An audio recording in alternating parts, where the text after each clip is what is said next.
नाम तो अलग कर लिया, लेकिन पार्टी की छवि कैसे आप अलग कर रहे हैं? किन किन पार्टियों की आप पर नजर है? क्योंकि उत्तर प्रदेश में आप एक बड़े चेहरे के तौर पर जाने जाते हैं। जब अखिलेश यादव कह रहे थे मैं हर छोटे दल को साथ मिलाने की कोशिश कर रहा हूँ, कैसे सहमति बनी है समाजवादी पार्टी और महान दल के बीच? महान दल उत्तर प्रदेश में एक अच्छी खासी मजबूती रखता है, लेकिन जरूरत क्या थी साइकिल के चुनाव चिन्ह पर आपको वोट मांगने जाना पड़ा जनता से? उत्तर प्रदेश में क्या लगता है सपा गठबंधन की कितनी सीटें आ सकती हैं? स्वागत है आप सभी का सनराइज न्यूज की चुनावी यात्रा में। चुनावी यात्रा के मंच पर जो इस वक्त हमारे साथ मौजूद है केशव देव मौर्य, केशव प्रसाद मौर्य नहीं बोला, गौर दीजिएगा, केशव देव मौर्य हैं जो महान दल के राष्ट्रीय अध्यक्ष हैं। इनसे बातचीत करेंगे चुनाव का क्या कुछ माहौल है, लेकिन उससे पहले नाम में आपने थोड़ा सा परिवर्तन करा क्योंकि बीजेपी के केशव प्रसाद मौर्य की तरह सिमिलर ना लगे। खुद को नाम तो अलग कर लिया, लेकिन पार्टी की छवि कैसे आप अलग कर रहे हैं? मेरा नाम, जैसा कि आपने कहा, मेरा भी नाम केशव प्रसाद मौर्य है, लेकिन चूंकि जब भारतीय जनता पार्टी ने मुझे 2016 में महान दल को विलय करने के लिए बुलाया और कहा कि आप महान दल का विलय करिए, तो मैंने महान दल विलय करने से मना कर दिया। तो उन्होंने कहा मैं आपके सामने एक बड़ी लाइन खींच दूंगा। तो बड़ी लाइन खींचने का मतलब मुझे पता था, हालांकि मुझे पहले से पता था कि केशव प्रसाद मौर्य एक बीजेपी में हैं, सांसद थे, कोई जानता नहीं था जी। उनका इस्तेमाल भारतीय जनता पार्टी करेगी, मुझे पता था। इसलिए मैंने अपने नाम में थोड़ा सा संशोधन करके केशव और मौर्य इंटैक्ट रखा, प्रसाद की जगह मैंने देव कर लिया। और एक तो देव अच्छा लगता भी था सुनने में, तो इसलिए केशव देव मौर्य मैंने कर लिया। लेकिन कागज में, सर्टिफिकेट में, आधार कार्ड में मैं आज भी केशव प्रसाद मौर्य हूँ। और रही पार्टी की बात की पार्टी की छवि, उन्होंने कोई पार्टी नहीं बनाई जी। उस केशव प्रसाद मौर्य वो उन्हें केवल जो है महान दल को ख़त्म करने के लिए उनका इस्तेमाल हुआ जी। लेकिन भारतीय जनता पार्टी को इस काम में असफलता मिली। उन्होंने सोचा था कि मैं हिम्मत हार जाऊंगा और मैं महान दल बंद कर दूंगा और उनकी पार्टी में चला जाऊंगा, लेकिन ऐसा हुआ नहीं। मैंने नमक रोटी खाई, चाहे जिन अभावों में रहा। मैं महान दल का मैंने विलय नहीं किया किसी भी दल में, और ना आगे करूंगा। तो महान दल अपनी जगह खड़ा है, वो किसी पार्टी के कोई उन्होंने अपनी पार्टी नहीं बनाई, बल्कि वो भारतीय जनता पार्टी के वो मेंबर है जी। भारतीय जनता पार्टी के सदस्य हैं, और मैं तो उनको कठपुतली कहा करता हूँ कि वो कुछ नहीं कर सकते। अच्छा। जब समाज के साथ अन्याय होता तो चुप रहते, जब भगवान बुद्ध की मूर्तियां अयोध्या में तोड़ी गई तो वो चुप थे, छिबरामऊ कन्नौज में भगवान बुद्ध की मूर्ति तोड़ी गई, वो चुप थे। समाज के साथ बड़ी बड़ी घटनाएं हुई, शाक्य सैनिक कुशवाहा मौर्य समाज के साथ, तब वो चुप रहे। तो कठपुतली मंत्री हैं, कठपुतली नेता हैं, अछूत मंत्री हैं, उन्हें अछूतों का दर्जा मिला भारतीय जनता पार्टी में। स्टूल मंत्री हैं, अक्सर सबके लिए कुर्सी लगती है, उनके लिए स्टूल लगा दिया जाता है और वो बैठ भी जाते हैं उस पर। तो स्टूल मंत्री हैं, उनसे मेरा कोई मुकाबला नहीं है, ना मैं उनसे उन्हें अपने सामने कोई तरजीह देता हूँ। तो सवाल आपने किया तो इसलिए जवाब दे। कोई बात नहीं। पहले समाजवादी पार्टी, फिर बसपा, फिर 2014 के आसपास बीजेपी को भी टच करने की कोशिश की गई देव मौर्य की तरफ से, लेकिन नहीं कर पाया पूरे तरीके से टच। 2022 की अब स्थिति ऐसी है कि आपको फिर से एक बार सपा का साथ लेना पड़ा और अब आप चुनाव लड़ रहे हैं। स्थिति क्या है गठबंधन की? देखिए, मैं राजनीति की मेरी शुरुआत समाजवादी पार्टी से, आपने ठीक कहा जी। समाजवादी पार्टी के बाद मैं बीएसपी में किसी मजबूरी बस गया था। हमारे एक रिलेटिव लड़ रहे थे चुनाव जी, हमारे राजनीतिक गुरु भी थे, उनके दबाव में मैं बीएसपी में गया था। लेकिन मुझे समाजवादी पार्टी हमेशा अच्छी लगती थी। मैं फिर दोबारा समाजवादी पार्टी में आके मैंने राजनीति किया। लेकिन ये बात राजनीति करते समय मुझे समझ में आ गई कि जब सरकारें बनती हैं, सरकार बनने से पहले सभी समाज का वोट हर पार्टी लेती है, लेकिन जब सरकार बन जाती है तो सभी समाज का ख्याल नहीं रखा जाता। वो सम्मान, वो फायदा सभी समाजों को नहीं मिलता जो बेस वोट को मिलता है। जैसे समाजवादी पार्टी का बेस वोट यादव और मुस्लिम जी, बसपा का बेस वोट जाटव है जी, बीजेपी का वोट अगड़े हिंदू कहे जाते हैं। इनको जो फायदा मिलता दूसरी जातियों को नहीं मिलता। इसलिए मुझे जब ये समझ में आया कांसीराम साहब को पढ़ने के बाद कि अपना जब तक राजनीतिक घर नहीं बनाएंगे तब तक वो सम्मान और वो फायदा, वो राजनीतिक ताकत और वो समाज को हक अधिकार नहीं दिला सकते हैं। इसलिए मैंने महान दल का गठन किया और महान दल बनाया, और लगातार तमाम अभावों में, तमाम परेशानियों में मैं महान दल को चलाता रहा जी। समाजवादी पार्टी से गठबंधन तो हो गया आपका, लेकिन गठबंधन से पहले और अब भी किन किन पार्टियों की आप पर नजर है, क्योंकि उत्तर प्रदेश में आप एक बड़े चेहरे के तौर पर जाने जाते हैं?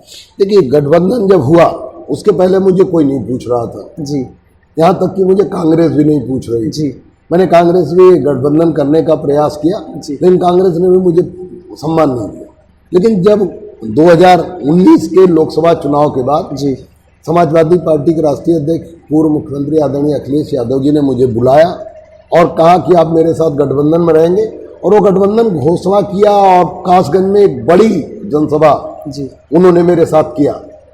तब जब आदरणीय अखिलेश यादव जी ने महान-दल को अपने साथ लिया तो मेरे पास भारतीय जनता पार्टी के बड़े बड़े लोग आए जी, और कोई दल का व्यक्ति नहीं आया। अच्छा, ये नहीं कहूँगा कि बसपा के लोग आए, और मैं ये नहीं कहूँगा कि मेरे पास कांग्रेस के लोग आए नहीं। मेरे पास बीएसपी के बड़े सॉरी भारतीय जनता पार्टी के लोग बहुत बड़े उत्तर प्रदेश के और देश के एक नेता आए। उसके अलावा कई और नेता आए जिन्होंने प्रयास किया कि मैं भारतीय जनता पार्टी के गठबंधन में चला जाऊं और समाजवादी पार्टी को छोड़ दूं। मैंने कहा ये मैं काम नहीं कर सकता हूं, क्योंकि मैं किसान का बेटा हूं और मुझे धोखा देने आता नहीं। आदरणीय अखिलेश यादव जी ने मुझे गठबंधन में लिया, सम्मान दिया, महान-दल को ताकत दी जी, मैं मजबूत हुआ, तो मैं उनके साथ धोखा नहीं कर सकता, उनकी पीठ में छुरा नहीं घोंप सकता।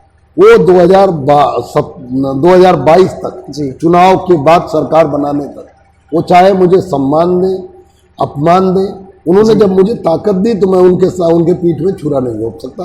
वो सीट कम दें ज़्यादा दें, मैं उनके साथ था, ये मैंने उस समय कहा और आज भी इंटैक्ट हूँ। अब हालांकि मेरे पास किसी का कोई इस समय वर्तमान में चूँकि चुनाव चल रहा है, दूसरे फेज में मेरा बेटा चुनाव लड़ा बीसी से, और तीसरे फेज में मेरी पत्नी चुनाव लड़ रही है फर्रुखाबाद, और मैं उन्हीं के कार्यालय में बैठा हूँ। इसलिए मैंने कोई भी मेरे पास अब नहीं आ रहा है, क्योंकि सबको पता है कि हमारी नीयत और हमारी सोच सबको पता ही है, और उन्हें पता है कि जब चुनाव लड़ रहे हैं, परिवार के लोग लड़ रहे हैं, तो उनसे बात करने का कोई फायदा नहीं। तो इसलिए भारतीय जनता पार्टी की तरफ से इस समय मेरे पास करीब 15 दिन 20 दिन से कोई मिलने नहीं है। अच्छा, अखिलेश यादव से जब बातचीत चल रही थी, एक दौर चल रहा था गठबंधन का, जब अखिलेश यादव कह रहे थे मैं हर छोटे दल को साथ मिलाने की कोशिश कर रहा हूँ, तो क्या वो मुलाकात थी? मतलब कैसे सहमति बनी समाजवादी पार्टी और महान-दल के बीच में? देखिए, महान-दल कमजोर था, वोट है महान-दल का, पूरे उत्तर प्रदेश में जनाधार है। साक्य सैनी कुशवाहा मौर्य समाज का 14.5% वोट है पूरे उत्तर प्रदेश में।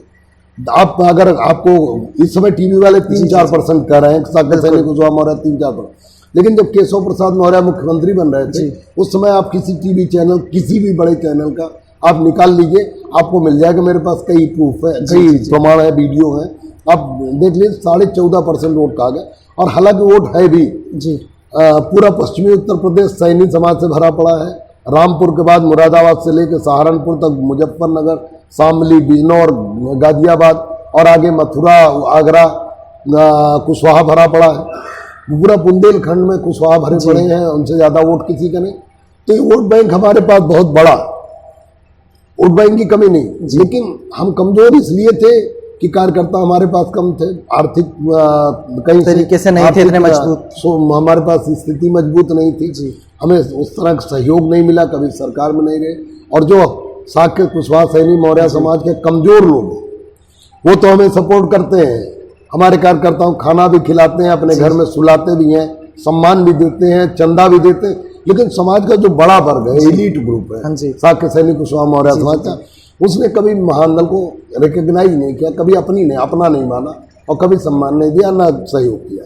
तो इसलिए हम थोड़ी सी दल चलाने की स्थिति में कमजोर थे जी। ऐसे समय में आदरणीय अखिलेश यादव जी का ऑफर मेरे लिए वरदान से कम नहीं था। आपने कहा कैसे बातें हुई? कुछ बातें नहीं हुई। उन्होंने मुझे बुलाया और मैं दौड़ता हुआ चला गया, क्योंकि मुझे महान-दल चलाना था कि एक बड़े दल ने आपको न्योता दिया, और ऐसी पार्टी जो सरकार में जा रही है जी जी जी। और चूंकि मैं भारतीय जनता पार्टी की कुनीतियों से बहुत उबा हुआ था जी।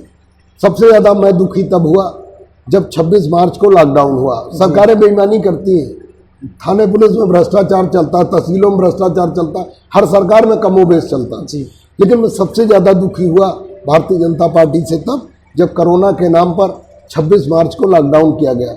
छोटे छोटे बच्चे मासूम पैदल चलते रहे, मर गए, महिलाएं मर गई, बच्चा पैदा हुआ तो कोई नहीं साथ था। लोग पानी के लिए तरसते रहे, लोग पुलिस वाले लाठियां चलाते। मैं तो उन पुलिस वालों को कहना चाहता हूँ जिन्होंने तड़पते हुए लोगों को मारा है, जी तुम्हारे बच्चे कभी सुखी नहीं रहेंगे, तुम कभी इस धरती पर सुखी नहीं रहोगे।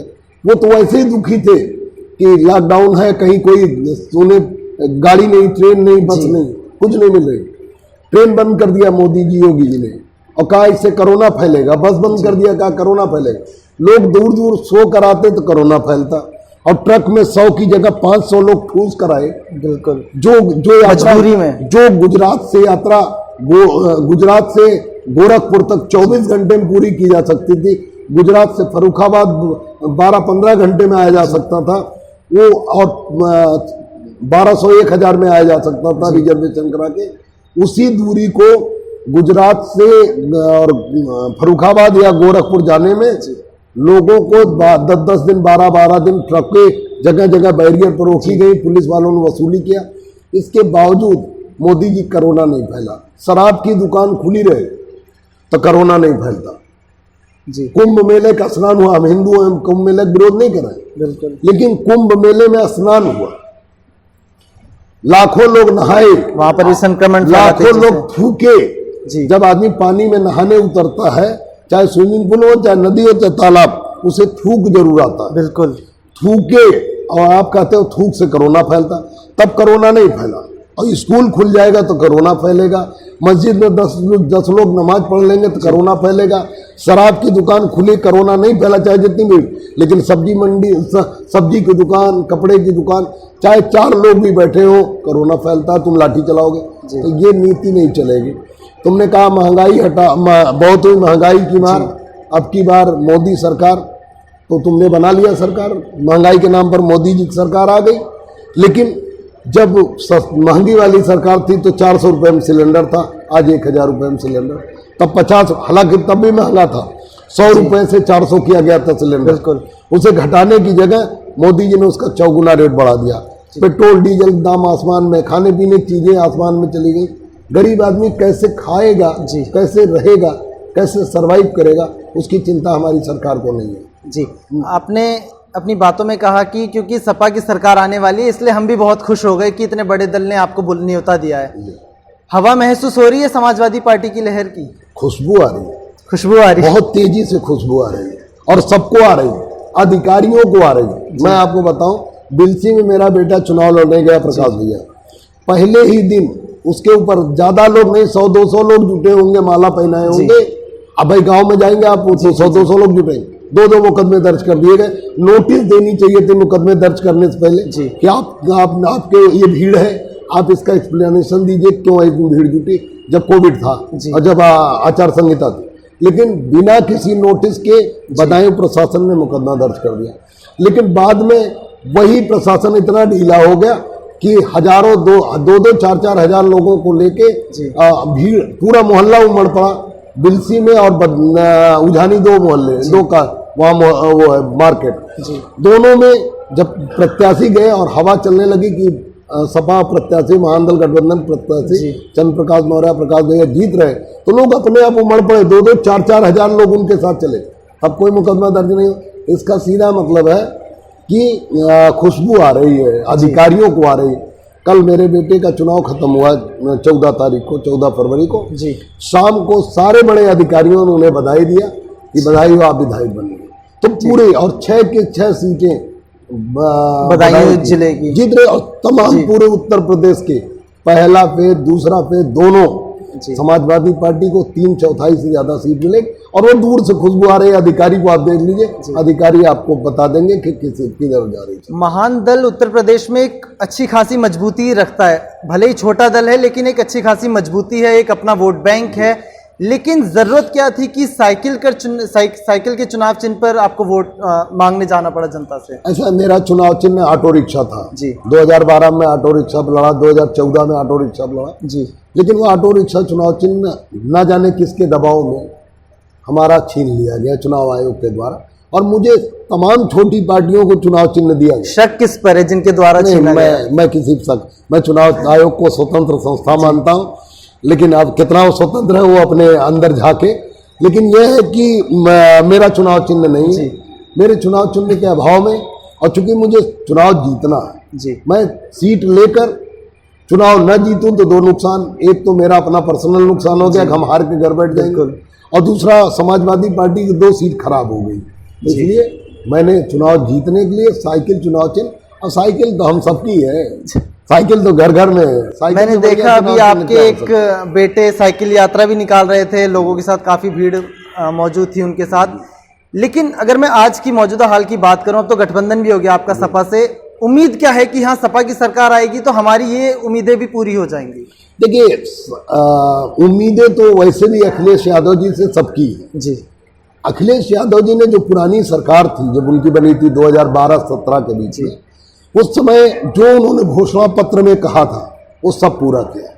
चाहे विधवा पेंशन का मामला रहा हो, चाहे मेडिकल कॉलेज बनाने के मामले रहे हो, चाहे लैपटॉप वितरण रहा हो, और चाहे बेरोजगारी भत्ता का मामला रहा हो, उन्होंने सब पूरा किया। उसके साथ घोषणा पत्र से बाहर जाकर एक्सप्रेसवे बनवाया, जी घोषणा पत्र से बाहर जाकर उन्होंने मेट्रो ट्रेन चलाया। तो ये एक ऐसा व्यक्ति है, जो एक ऐसा मुख्यमंत्री अखिलेश यादव जी हैं जिन्होंने घोषणा पत्र के बाहर जाके काम किया, उससे भी ज्यादा काम किया, और रिकॉर्ड टाइम में एक खूबसूरत एक्सप्रेसवे और 100 नंबर 100 डायल की व्यवस्था दी। और उनके काम आज भी मजबूती से खड़े हैं, आज भी मजबूती से खड़े हैं। लेकिन भारतीय जनता पार्टी ने जो भी घोषणा पत्र में लिखा था उसे रद्दी के टोकरी में फेंक दिया, एक भी काम नहीं। आज अखिलेश यादव जी ने कहा कि हम 300 यूनिट बिजली फ्री देंगे, जी उससे ज्यादा महान दल क्या सोच सकता है जनता के हित में। उन्होंने किया। उन्होंने कहा सिंचाई हम फ्री देंगे, उससे बेहतर क्या सोच सकता हूं मैं, उन्होंने किया। उन्होंने कहा कि मैं लैपटॉप फिर बांटूंगा बच्चों के लिए, वो एक बेहतर काम है, बच्चे पढ़ेंगे। आज योगी जी तो बच्चों को पढ़ने 3 साल के ABCD भूल गए। इस बीच ऐसा नहीं लगता कि केजरीवाल की वजह से सभी पार्टियों को अब मजबूर होना पड़ गया कि भैया फ्री वाली योजना लेकर के आओ तो लोग हो सकता है उनको आसानी से लुभाया जा सके? इसमें बुराई क्या है? हजारों हजार करोड़ का फंड है हमारा, लाखों करोड़ का फंड है। अगर कुछ गरीबों की मदद हो जाए, उसमें कुछ भी कमजोर लोग हैं, 300 यूनिट बिजली कौन जलाएगा? जिसके घर AC चलेगी वो तो 300 से पार हो जाएगा, उसका 500 यूनिट जाएगा, तो वो तो बिजली बिल देगा ही, उद्योग जगत बिल देगा। अगर जरूरत की चीजें बिजली पानी ये फ्री हो जाए तो उसमें क्या बुराई है? केजरीवाल हो चाहे कोई भी, केजरीवाल जी ने तो कहा कुछ किया कुछ, लेकिन अखिलेश जी कहते जो है वही करते, क्योंकि पिछले बार हम लोगों ने देखा पुरानी समाजवादी पार्टी जब नेताजी की थी उस समय क्या था, हम उसकी बात नहीं करना चाहते, लेकिन जो अखिलेश जी ने कहा उसे उन्होंने 2012-17 के कार्यकाल में डिलीवर किया, उससे अच्छा डिलीवर किया जितना कहा। हम सबको विश्वास है कि अखिलेश यादव जी आएंगे तो जो कुछ कहा उन्होंने वो सब करेंगे, और हम सब की मन की बातें जनता तक पहुंचेंगी और काम जनता तक पहुंचेगा। गुंडागर्दी उत्तर प्रदेश में एक बहुत बड़ा मुद्दा है। भले ही यूपी सरकार ढिंडोरा पीट रही है कि क्राइम कम हुआ है, लेकिन वो सच्चाई क्या NCRB की रिपोर्ट बताती है।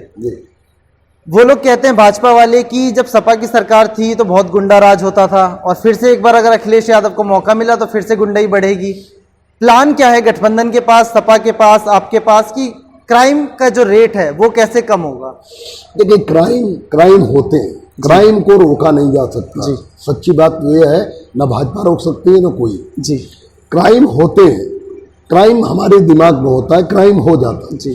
लेकिन सरकार का काम होता है क्राइम हो जाने के बाद जो क्राइम किया है उसे बिना किसी भेदभाव के उसे जेल भेजा जाए, उसे दंडित किया जाए। क्योंकि दंड का विधान इसीलिए हुआ था कि अगर दंडित होगा एक आदमी किसी अपराध में, उसे फांसी होगी, उसे आजीवन कारावास होगा, उसका कष्ट और उसका दर्द देखकर लोग क्राइम करने से डरेंगे। लेकिन राहत इंदौरी साहब का एक शेर है, इसी में मैं सुना देता हूँ। राहत इंदौरी साहब ने कहा कि जुर्म करने वाले इतने बुरे नहीं होते। जुर्म करने वाले बुरे होते ही, बिल्कुल, लेकिन उन्होंने कहा जुर्म करने वाले इतने बुरे नहीं होते, सजा न देकर पुलिस बिगाड़ देती है, अदालत बिगाड़ देती है। इसका मतलब ये निकलता है कि अगर सजा हो जाए तो किसी को कोई दिक्कत नहीं है, अपराध कम होंगे, लोगों को मनोबल घटेगा, अपराधियों का, जो इसके खिलाफ अपराध हुआ उसका मनोबल बढ़ेगा कि हम कंप्लेन करेंगे। लेकिन हमारा सिस्टम इतना लेंदी है कि मुकदमे पड़े हुए हैं, कोई पूछने वाला नहीं, अपराधी घूम रहा। ये इन सब में सुधार होने की जरूरत है। किसी भी सरकार में हो, कोई भी सरकार हो, सबको इस विषय पे सुधार करना हो कि जल्द निर्णय हो और अच्छा निर्णय हो, सही निर्णय हो, क्योंकि देर में मिला हुआ निर्णय भी अन्याय के अन्याय की तरह ही होता है। तो इस मैं ये कहूंगा कि जिस अपराध की बात मोदी जी योगी जी कह रहे हैं, सबसे ज्यादा अगर अपराध बढ़ा है किसी में, पुलिसिया उत्पीड़न अगर किसी का सबसे ज्यादा हुआ, इस समय पुलिस एकदम गुंडों की तरह व्यवहार करे, साधारण आदमी को तो छोड़ दो। आपने कहा कि हम माफियाओं को जेल में दें, लेकिन अगर माफियाओं की लिस्ट बनाई जाए तो सबसे नंबर 1 पे ब्रिजेश सिंह बनारस के मिलेंगे, जो भारतीय जनता पार्टी के एमएलसी, धनंजय सिंह मिलेंगे, धीरेन्द्र सिंह जिसने बलिया में एसडीएम के सामने, सीओ के सामने, जिसने देवेंद्र पाल को गोली मार दिया, एक नहीं 3, लेकिन उनका घर योगी जी ने नहीं गिराया। किसी मुस्लिम के बेटे ने, किसी यादव के बेटे ने, किसी मौर्य शाक्य सैनिक कुशवाहा, पाल प्रजापति के बेटे ने छोटा मोटा क्राइम कर लिया और पुलिस ने फर्जी नाम भी डाल दिया, तो उसका घर मोदी जी योगी जी गिराने में 1 सेकंड नहीं लगाए। लेकिन आज एक लड़की विकास दुबे की हत्या हुई, क्या जरूरत, जब उसने सरेंडर कर दिया और उसका पैर टूटा हुआ था, वो कितना भाग लेता। और अगर तुम्हारी इतनी कायर पुलिस है योगी जी, तो अब अपराधी अगर पकड़ना तो केशव देव मौर्य बुला लेना, मैं अकेले ही उस अपराधी को जेल पहुंचवा लूंगा, तुम्हारी जरूरत नहीं पड़ेगी, मैं डंडे के बल पहुंचा दूं। तुम राइफल लेके, इतने कायर पुलिस वाले तुम्हारे हैं कि वो धक्का दे के भाग जा रहा है, तुम उसे गोली मार दे रहा। गोली दरअसल भाग नहीं रहा था, उसे जानबूझ के मारा गया, क्योंकि उसके पेट में भारतीय जनता पार्टी का राज था। और जो सबसे बड़ा वहां उसका संरक्षण करने वाला नेता था, वो कभी बीएसपी में था पाठक जी, और अब बीजेपी में है, और राज उगल देता, बीजेपी किरकिरी होती, इसलिए उसे गोली मार दी। एक छोटी सी लड़की जो शादी करके आती है, खुशी दुबे, उसे आपने जेल में बंद कर दिया। एक दिन रीता बहुगुणा जी लंबी लंबी फेंक रही थी टीवी पे बैठ के, क्यों तो न्यायपालिका तय करेगी को अपराधी है खुशी दुबे की नहीं। हम कहे तो अपने मुख्यमंत्री जी का क्यों मुकदमा वापस ले लिया, उन्हें भी तय करने देते कि अपराधी है कि नहीं, कोर्ट तय करती, आपने मुकदमे को वापस। अपने बीजेपी दोहरा मापदंड रखती है, अपने लिए दूसरा नियम, दूसरों के लिए दूसरा नियम। अपना अब इनका भाई अपराध कर ले, धीरेन्द्र सिंह ने गोली मार दिया तो वो आत्म सुरक्षा, सेल्फ डिफेंस है, और हम किसी को थप्पड़ मार दें तो सेल्फ डिफेंस नहीं, हम अपराधी। तो ये दोहरा मापदंड अब नहीं चलने वाला। आपने विकास दुबे की बात करी, कांग्रेस खुशी दुबे तक भी पहुंची, फिर उसके बाद उनकी जो बहन है नेहा तिवारी, उनको टिकट भी दिया। आप लोग कहाँ पीछे रह गए, आप लोग क्यों नहीं वहां तक पहुंच पाए? देखिए, पहुंचने की बात नहीं, हम हर जगह नहीं पहुंच सकते, हम हर व्यक्ति तक नहीं पहुंच सकते। हम सवाल तो उठा ही सकते हैं। हम जैसे योगी जी के लोग या बीजेपी के लोग कहते हैं कोरोना काल में अखिलेश जी कहाँ थे, केशव देव मौर्य कहाँ थे। अरे आपने निकलने ही नहीं दिया, आपने कहा कि निकल जाओगे। अगर अखिलेश जी निकल जाते और प्रोटोकॉल तोड़ते तो आप यही कहते कि कोरोना फैला रहे हैं। तो आप आगे भी चलते हो, पीछे भी चलते हो। आप मिलने जाओ तो लाठी चलाते हो। जयंत चौधरी जी के ऊपर लाठी क्यों चलाई, वो मिलने ही तो गए थे, क्या जरूरत उन्हें मारने की? तो कौन दंगाई है, कौन उग्रवादी है, कौन आतंकवादी? लेकिन आप बीजेपी वालों को दोहरा मापदंड है, जाओ तो न जाओ तो मारेंगे, गाली देंगे और पथराव करवाएंगे, और न जाओ तो कहेंगे पहुंचे नहीं। पहुंचने का मतलब नहीं है, लेकिन जो संवैधानिक जिम्मेदारी है हमारी, सवाल उठाना। मीडिया हर जगह जाके अपराध रोकती नहीं है, लेकिन मीडिया की जिम्मेदारी है को अपराध रोकने के लिए सवाल उठाए, जो गलत कर रहा हो उसके खिलाफ सवाल उठाए। इसीलिए चौथे स्तंभ की जिम्मेदारी आपको मिली थी कि लोकतंत्र का चौथा स्तंभ जो सबसे मजबूत स्तंभ है ये है, लेकिन वो भी कहीं ना कहीं दरकने लगा है। आज आप दाल में पानी है इसका सवाल उठा दो तो जेल चले। अब अगर दाल में पानी है तो योगी जी क्या मतलब, इसका मतलब योगी जी उसका कमीशन ले रहे हैं। अगर आप नहीं ले रहे हैं तो आप उसके ऊपर जो लोग जिम्मेदार थे उनको जेल भेजो। लेकिन इसका मतलब ये है कि आपने जब पत्रकार को जेल भेज दिया तो इसका मतलब है आप भी कमीशन खा रहे हैं नीचे से। देव मौर्य जी, आखिरी दौर में इंटरव्यू के, लखीमपुर कांड, किसान आंदोलन जनता याद रखेगी या थोड़ा थोड़ा भाजपा ने माहौल ठीक कर दिया है? भाजपा को लगता है कि माहौल ठीक कर दिया है। अंदर इतना गुस्सा है जनता के अंदर, सांड सारी फसल खा जा रहे हैं, आप कुछ व्यवस्था नहीं कर रहे हो। मुझे एक वकील साहब मिले यहीं नाम मैं भूल गया उनका, वकील साहब ने मुझसे कहा कि बंद जानवर आपका, जो बंधा जानवर आपका, खुला जानवर ले चलो नेशनल पार्क में छोड़ दो, वहाँ वो घास भी पाएंगे। क्योंकि आप अगर गाय को गौशाला ले जाते हो, चारा पानी का बजट तो आप खा जाओगे, सरकार के लोग, वो गाय भूखी प्यासी तड़पती मर जाएगी, उससे बढ़िया नेशनल पार्क में डाल दो। वहाँ जो जानवर है जी, वो गाय, शेर और बाघ और चीता, वो गाय का शिकार भी करेंगे, वो भी बाहर नहीं आएंगे, और गाय वहाँ खा के मस्त भी रहेगी और किसान भी बचे रहेंगे। एक अच्छा सुझाव उन्होंने दिया, और मैं इस सुझाव को आदरणीय अखिलेश यादव जी तक सरकार बनने के बाद पहुंचाऊंगा कि उसे जो है वहां तक पहुंचाया जाए। ठीक है, ये अच्छा सुझाव है कि गाय जो अन्ना जानवर है, सांड है, गाय है, जो भी अन्ना जानवर है, इनको ट्रकों में डालकर लखीमपुर खीरी नेशनल पार्क या जहां भी है खुले हमारे पार्क, उनमें डाल दो। वो भी खा के मस्त रहेंगे, खुश रहेंगे, घास और पत्ती, और जानवर शिकार, उनके जो शिकारी जानवर उनका शिकार करके वो भी अपना पेट भरेंगे। प्रकृति का जो बैलेंस है वो बना रहेगा, नेचर का बैलेंस बना रहेगा। अच्छा सुझाव था। उन्हें गौशाला में डालकर सरकारी बजट हम नेता डकार जाएंगे, और गाय भूखे प्यासे, हिंगोनिया गौशाला में लाखों गाय मर गई।